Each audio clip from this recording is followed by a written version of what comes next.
Hello, lighting people. We are back again for the third part of our orientation with FPD Theater's lighting. We're going to look once again at the ION ETC, or the ETC ION is probably more the correct way to say it. We're going to look a little bit about individually controlling instruments that are on stage and setting their levels, kind of setting up us getting ready to writing a light cue. So, there's two ways to do this, and and it has a combination of selecting stuff from the screen and using all those buttons that you're looking down there. So let's look at the screen first, okay? And maybe we can see the stage a little bit as well. All right. I know I should be doing this with a multi-camera shoot, but not feeling it today. Let me just do a quick test. Let's see if I can. Okay, that'll work. All right. Let me just pay no attention to the man at the light board for a second. Going to clear out what I just put in. All right. Now, here is, remember, each of these little tombstones that you see on the screen represents an instrument and the channels it takes to power them. Or in the case at the top of this, they're each one channel for each instrument. So we're going to work with number 4. I was trying to figure out which one I currently had a lighting instrument patched into. All right, let me see if I can get this thing to focus. All right, so we're going to use the mouse, and we're just going to select that. Now, on the command line down below, it has, when you select it, it starts and puts that in for us. Let me see if I can get that lined up. See, down there, channel 4. Now, we could just type that into the board. You know, we could just put in 4, and the board would go, oh, you want to work with channel 4, that's fine.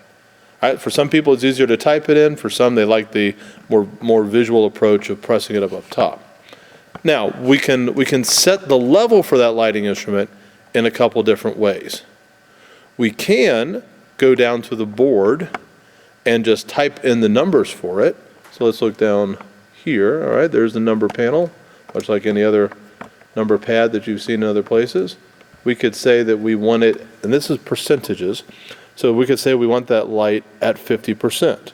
So there's an at button over here. We're going to hit at 50.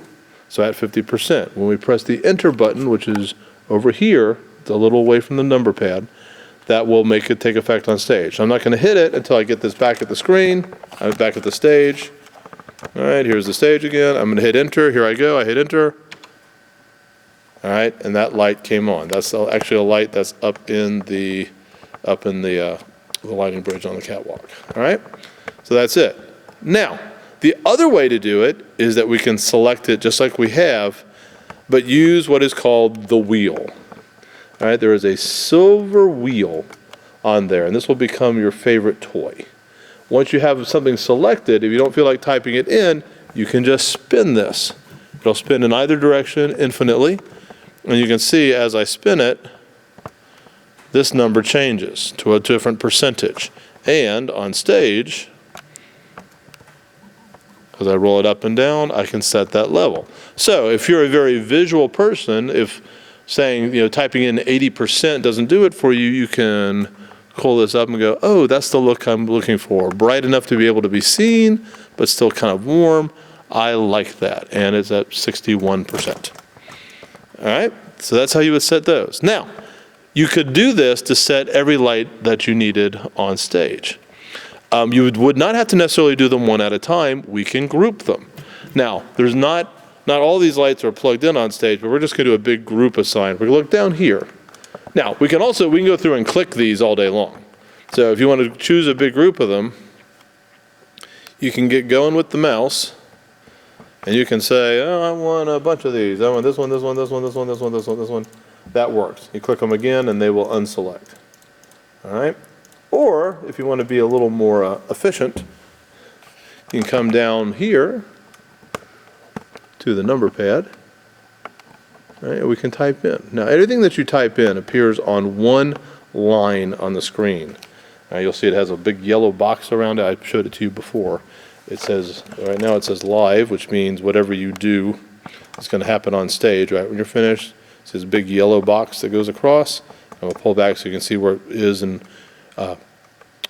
with everything else on in relation to everything else on there. Okay, it's about 2/3 of the way down, goes all the way across. All right. Now we're going to look back down here, so you're not going to see it appearing on the screen, but you'll have to trust me that it is. So if we want to select a big group of stuff, we can do that right down here just using the numbers. So let's say we want to put select 2, and we want to go all the way from there to, let's say, 70, all right?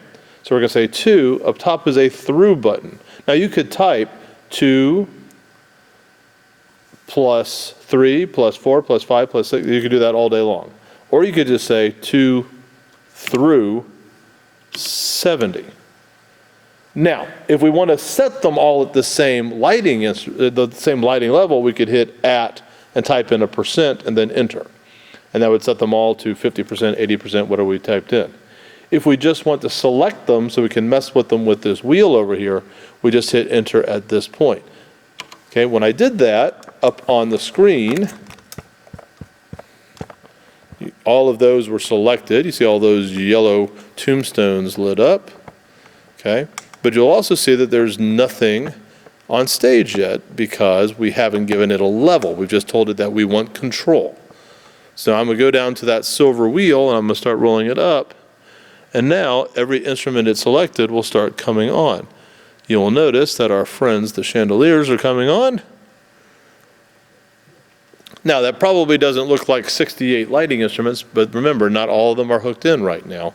A good number of those are not online because of some dimmer issues we're having, and some that I'm just not using that I keep unplugged. All right, but there it comes up. So you can control a huge group of lighting that way. So that's with our very simple lights that are either on or off or have some variation of brightness between based by sending more or less power to the instrument. When we're dealing with something more complicated like an LED or a moving light, it takes a little bit more work because with those we have to not only tell it what percentage of intensity we want, we also have to tell it all of those other various things as well. All right, so we're going to leave this one here. This is how you assign. I sometimes call this circuit assign. That's kind of old terminology. Basically, this is selecting a channel and deciding what percentage intensity it's going to have based on either what you type in or what you use the wheel for. All right. One other thing I will tell you is if you want to clear any of this stuff, you typed in a bunch of stuff, you can always, if it's all selected, you can use the slider and turn it off. But let's say I've unselected it and all this stuff is still on. All right. You would have to go through and turn every one of those off if you wanted them off. I didn't talk about this because I had to talk about the other stuff. We're talking about shutting down the board. But before you shut down the light board, it's important that there be no lights on stage because anything that's on will be locked on when you turn off the board. Remember, the board isn't in charge of the on and off on stage. It doesn't shut down power. It only is sending messages to turn things on and off. So if you turn it off, it doesn't turn off lights, it just stops sending messages. And since it's the only way to turn the stuff on and off, the lighting will be locked on stage till the board's on again. So anytime we turn it off, we always want to clear everything out. Now, when you do this type, it's easy with the submasters, you just slide those down. I could slide down the Grand Master down here that we've talked about, and that would put the lights off, and that would be a safe way to do it. But then when someone came in the next day and turned it on and put up the Grand Master, they'd get this blasting them in the face. So we always want to finish up by shutting all of these individual tombstone assigns off. Now, the easiest way to do it, we could select them all, set their value at 0. We can do that either by doing it on the numeric pad or by clicking on them all. But the easier way is for me to teach you one other thing on the board. Right here, so there's the number pad right in the middle. Look right above the number pad. There is a button marked Go to Cue. See that right in there? When we're programming lighting cues, we'll use that all the time. But we can also use that to do something special to shut down the board. We can type Go to Cue and then choose 0. And then we're going to hit Enter, but I'm going to show you the board. I'm going to show you the stage when I hit Enter. What this will do is it will automatically take every one of those tombstones and assign it an intensity value of 0. But it will take like 5 seconds to do it, so it just eases everything off nice and gently so nothing gets damaged. It's the perfect kind of, I'm done, I need this all clear before either I move on to the next thing or I shut it down. So I'm gonna hit that enter. You see it slowly is working everything off, and boom, it's ready to go on. Now the only reason that you're seeing any light on stage at all right now is because I have the house lights on in the auditorium. We'll get into talking about how we turn those on and off in a later video, all right? So there is our channel assign and the go to Q0 trick for shutting everything down.